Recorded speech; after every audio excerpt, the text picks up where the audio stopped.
नमस्ते दोस्तों, pharma notes की इस वीडियो लेक्चर में आप सबों का स्वागत है। आज के इस वीडियो लेक्चर में हम डी फार्मा न्यू पैटर्न के पार्ट थर्ड को डिस्कस करेंगे। तो चलिए आज के इस शानदार सेशन को स्टार्ट कर देते हैं। देखो यहाँ पे पूछता है certain powders absorb moisture to such a great extent that they go into solution are called as. देखो ऐसे कोई पाउडर्स है जो मॉइस्चर को ऑब्जॉर्ब करने के बाद में सॉल्यूशन में कन्वर्ट हो रहे हैं, तो ऐसे पाउडर को हम क्या बोलेंगे। तो देखो यहाँ ऑप्शन दिया है hygroscopic powder, deliquescent powder, efflorescent powder या फिर एक्सप्लोजिव पाउडर। तो यहाँ से देखो कंफ्यूज नहीं होना है दोस्तों, इसका सही जवाब होगा ये ऑप्शन बी सही होगा, जिसे डेलिक्वेसेंट पाउडर बोला जाता है। ये ऐसे पाउडर होते हैं ना, वो मॉइस्चर को अब्जॉर्ब करके लिक्विड में चले जाते हैं। देखिए डेलिक्वेसेंट में लिक्विड भी आता है ना, तो ये लिक्विड यानी सॉल्यूशन फॉर्म में चले जाएंगे।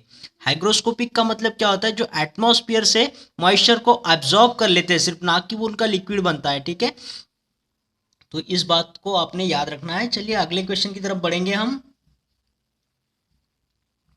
देखो यहाँ पे बोला है crystalline substances liberate water of crystallisation wholly or partly on exposure to humid atmosphere or during trituration and thus become wet or liquefy are called as। देखो ऐसे सब्सटेंस है जिसमें कोई वाटर ऑफ क्रिस्टलाइजेशन होता है। जैसे यहाँ पे एग्जांपल के तौर पे देखिए FeSO4 फेरस सल्फेट के क्रिस्टल, सिट्रिक एसिड के क्रिस्टल, इनके साथ में कोई वाटर मॉलिक्यूल अटैच होते हैं। ठीक है, ये क्रिस्टल फॉर्म में, तो इन्हें वाटर ऑफ क्रिस्टलाइजेशन बोला जाता है। जैसे FeSO4 के साथ में 7 वाटर मॉलिक्यूल होते हैं जो वाटर ऑफ क्रिस्टलाइजेशन होते हैं, वाटर ऑफ क्रिस्टलाइजेशन बोला जाता है इसे। ठीक है, कॉपर सल्फेट के साथ होते हैं, यहाँ पे सिट्रिक एसिड के साथ में एक वाटर मॉलिक्यूल होता है वाटर ऑफ क्रिस्टल। तो इनको जब ट्रिचूर करते हैं, हम ट्रिचुरेशन करते हैं, बारीक करते हैं इनको, तो इनमें जो ये वाटर ऑफ क्रिस्टलाइजेशन वो इसी में मिक्स होकर के इन्हें वेट या फिर लिक्विफाई बना देता है। तो ऐसे पाउडर को हम क्या बोलेंगे। देखो ऑप्शन में दिया है eutectic mixtures, efflorescent substances, volatile substances या फिर हाइग्रोस्कोपिक सब्सटेंसेस। तो यहाँ से सही जवाब होगा दोस्तों ये ऑप्शन बी, इफ्लोरेसेंट सब्सटेंसेस होते हैं।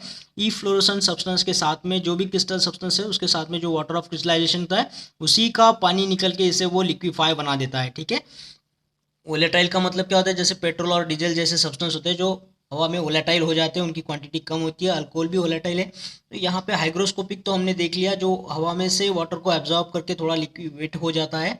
यूटेक्टिक मिक्सचर क्या होता है, दो कंपाउंड एक जात मिक्सचर होने की वजह से उनका जो मेल्टिंग पॉइंट है वो कम हो जाता है। ठीक है, और एक्सप्लोजिव का मतलब क्या होता है, जो आग पकड़ लेते हैं, पेट्रोल डीजल जैसे सब्सटेंस जो फटाक से आग पकड़ लेते हैं ना, उनको एक्सप्लोजिव बोला जाता है।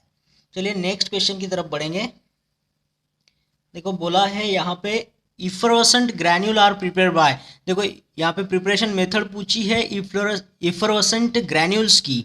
Effervescent granules are prepare by, तो ऑप्शन में देखो bottle method, dry gum method, wet gum method या फिर वेट मेथड। तो यहाँ से ये ऊपर के तीन जो है ना दोस्तों, ये एमल्शन प्रिपरेशन करने के मेथड से bottle method, dry gum method या फिर वेट गम मेथड। और ये जो वेट मेथड है वो इफरवेसेंट ग्रैन्यूल्स बनाने के काम आती है, और हीट मेथड भी इसी के काम आती है दोस्तों। इसी के ये प्रिपरेशन मेथड है। Wet method and heat method are used for the effervescent granules preparation. चलिए अगला क्वेश्चन देखेंगे।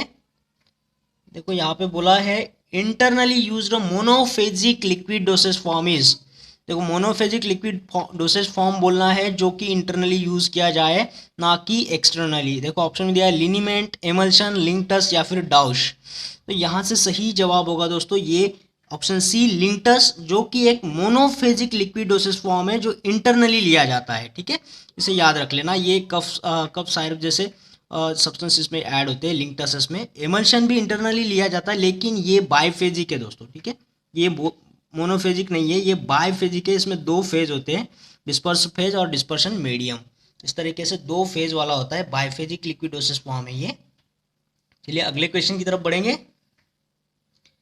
देखो यहाँ पे पूछा है which of the following liquid is mean for external administration. ऐसा लिक्विड फॉर्म बोलना है जो कि एक्सटर्नली लिया जाए। ऑप्शन में देखिए मिक्सचर है, इलिक्सर, थ्रोट पेंट या फिर both B and C, elixir and throat paint. तो यहाँ पे देखिए मिक्सचर भी इंटरनली लिया जाता है, इलिक्सर भी इंटरनली लिया जाता है, और जो बचा थ्रोट पेंट है वो ये लिया जाता है एक्सटर्नली। ठीक है, ये थ्रोट के इन्फेक्शन के लिए यूज़ किया जाता है, तो ये एक्सटर्नली एडमिनिस्टर किया जाता है दोस्तों। चलिए अगले क्वेश्चन की तरफ बढ़ेंगे, उससे पहले ये डोसेज फॉर्म का थोड़ा सा ट्री डायग्राम देखेंगे। देखिए यहाँ पे लिक्विड मोनोफेजिक डोसेज फॉर्म है, मोनोफेजिक, ठीक है। कुछ इंटरनली लिए जाते हैं, कुछ एक्सटर्नली। इंटरनली जो है वो क्या है, देखो लिंक्टस, जिसमें हमने बोला कफ के लिए जो ड्रग होते हैं इसमें होते हैं। फिर इलिक्सर आएगा, मिक्सचर आएगा, सायरप आएगा। इस जैसे लिक्विड डोसेज फॉर्म जो है वो इंटरनली यूज किए जाते हैं मोनोफेजिक। और एक्सटर्नल में देखिए स्किन के लिए, माउथ के लिए और कुछ कैविटीज जो होते हैं, ईयर नेजल जैसी कैविटीज के लिए यहाँ पे एक्सटर्नली एडमिनिस्टर किया जाता है लिक्विड मोनोफेजिक डोसेज फॉर्म। तो स्किन के लिए लिनीमेंट आएगा, लोशन आएगा जो बॉडी के ऊपर अप्लाई किया जाता है स्किन के ऊपर।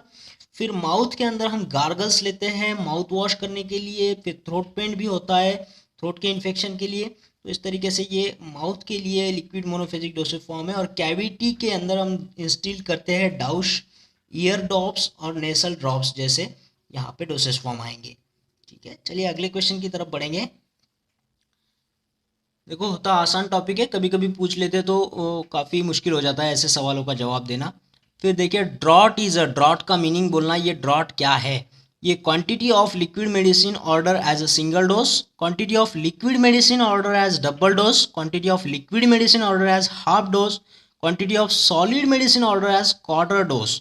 तो ये ड्रॉट किसके लिए यूज़ होता है दोस्तों, तो ये लिक्विड मेडिसिन के लिए यूज़ होता है जिसमें कि सिर्फ और सिर्फ सिंगल डोज हो। ठीक है, सिंगल डोज लिक्विड मेडिसिन का डोज होता है ये, तो इसे ड्रॉट बोला जाता है। तो ऑप्शन ए यहाँ से सही होगा, याद रखिएगा ड्रॉट के लिए। ऐसा लिक्विड का डोज होता है, एक ही बॉटल में जितना भी लिक्विड आता है वो एक ही टाइम में लेना होता है, सिंगल डोज। ठीक है, ऐसे सिंगल बॉटल में जितना भी सारा हमारा मेडिसिन होगा इस बॉटल में, उसे हमने एक ही बार में लेना है। ठीक है, एक ही बार में, तो उसे ड्रॉट बोला जाता है। चलिए नेक्स्ट क्वेश्चन देखते हैं। देखो पूछा है viscous liquid and oral preparation that are generally prescribed for the relief of cough, जो कफ को रिलीफ करे ऐसा विस्कल लिक्विड ओरल प्रिपरेशन का हमें नाम बताना है। ऑप्शन में देखो इलिक्सर है, मिक्सचर है, गार्गल्स है और लिंक्टसेस है।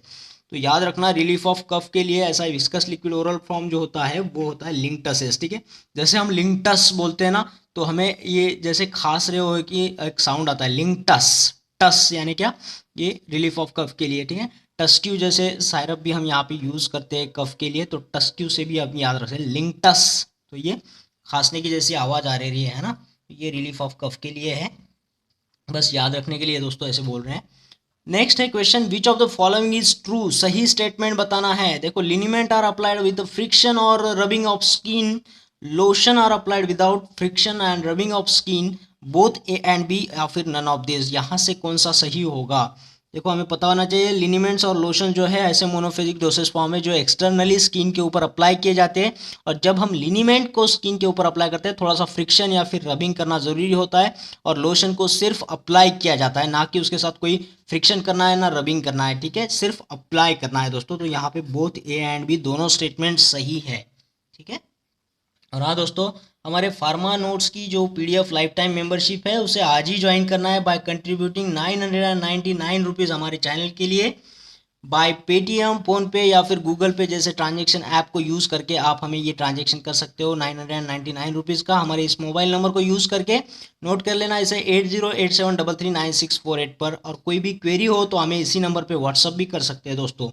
और हाँ, इसी टेलीग्राम चैनल के हम आपको लिंक करते हैं जहाँ पे आपको ये पीडीएफ मटेरियल मिलता है जैसे आपका कंट्रीब्यूशन हो जाता है। तो उसी टेलीग्राम चैनल पे आपको हम टेस्ट सीरीज़ का लिंक भी प्रोवाइड करेंगे जिससे आप इस फार्मा टेस्ट सीरीज़ में हिस्सा ले सकते हैं, जिसके चलते हम इसमें जो पहले 5 कैंडिडेट होंगे उनको प्राइज़ भी डिस्ट्रीब्यूट करेंगे। तो ये हर महीने आपको एक टेस्ट यहाँ पे लिया जाएगा जिसका लिंक इसी टेलीग्राम चैनल के साथ में प्रोवाइड किया जाएगा। ये उन्हीं लोगों के लिए होगा जो इस लाइफ टाइम की मेंबरशिप को लेंगे दोस्तों। ठीक है, तो चलिए अगले क्वेश्चन की तरफ बढ़ेंगे। देखो पूछा है which of the following throat paint is known as the Mandl's paint. Mandl's paint कौन से थ्रोट पेंट का नाम है। देखो यहाँ पे अलग अलग थ्रोट पेंट के ऑप्शन दिए हैं, boroglycerin paint, phenol glycerin paint, tannic acid glycerin paint या फिर कंपाउंड आयोडीन पेंट। तो ये जो मैंडल्स पेंट करके ब्रांड नेम आता है तो ये है कंपाउंड आयोडीन का होता है दोस्तों। ऑप्शन डी सही करना है, कंपाउंड आयोडीन, जिसमें आयोडीन, पोटेशियम आयोडाइड और ग्लिसरीन जो होता है विस्कोसिटी देने के लिए, इन सब्सटेंस से ये कंपाउंड आयोडीन पेंट बनता है जो थ्रोट इन्फेक्शन के लिए यूज़ किया जाता है, जिसे मैंडल्स पेंट के नाम से जाना जाता है दोस्तों, ब्रांड नेम है इसका। नेक्स्ट क्वेश्चन देखेंगे, generally irrigation are refer to, irrigations किसे बोला जाएगा? ऑप्शन में देखो, वजाइनल सॉल्यूशंस, मिक्सचर्स, लिंक्टसेस या फिर सायरप्स। तो यहाँ से सही ऑप्शन चुनना है आप लोगों ने, ये वजाइनल सॉल्यूशंस। ये इरिगेशन जो होते हैं ना, वो इरिगेट द कैविटीज होती है, बॉडी कैविटीज को धोने का काम करते हैं, रिंसिंग का काम करते हैं, जिसे इरिगेट भी बोला जाता है। और ये इरिगेशन जो होता है, ये कैविटीज धोने का काम, ये जनरली डाउचेस जो हमारे मोनोफेजिक डोसेस फॉर्म होते हैं, liquid doses form for external use cavities के लिए। तो वजाइना भी एक कैविटी है, तो जिसमें वजाइनल सॉल्यूशंस आते हैं वजाइना को वॉश करने के लिए। तो इसमें ये वजाइनल सॉल्यूशंस को खास करके इरिगेशंस वर्ड यूज़ किया जाता है, जो डाउचेस के साथ में भी हम रिसेंबल कर सकते हैं। तो यहाँ से डाउचेस से मैच करने वाला जो है वजाइनल सॉल्यूशंस, तो इसी के साथ में हम इरिगेशंस को रेफर करना है। ठीक है, चलिए अगले क्वेश्चन की तरफ बढ़ेंगे। देखो यहाँ पे पूछा है, simple syrup is a saturated solution of sucrose in water having sucrose concentration.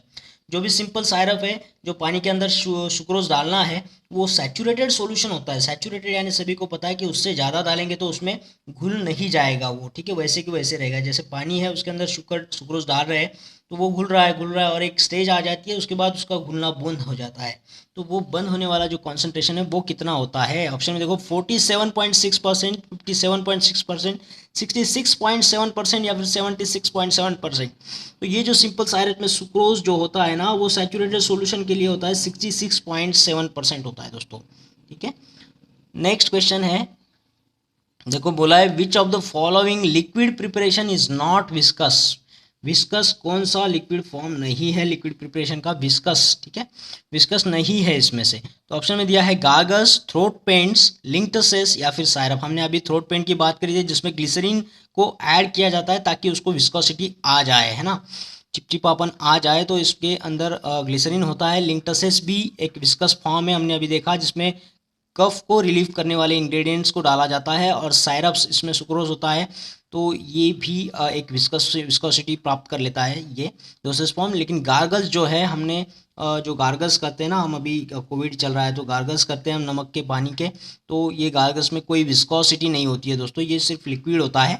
तो ये ऑप्शन ए सही होगा, ये गार्गल्स। माउथ वॉश भी आएगा इसमें, माउथ वॉश में भी कोई विस्कोसिटी नहीं होती है दोस्तों। ठीक है, तो गार्गल्स, माउथ वॉश जैसे ये नॉन विस्कस लिक्विड प्रिपरेशंस होते हैं, बाकी सारे विस्कस होते हैं दोस्तों।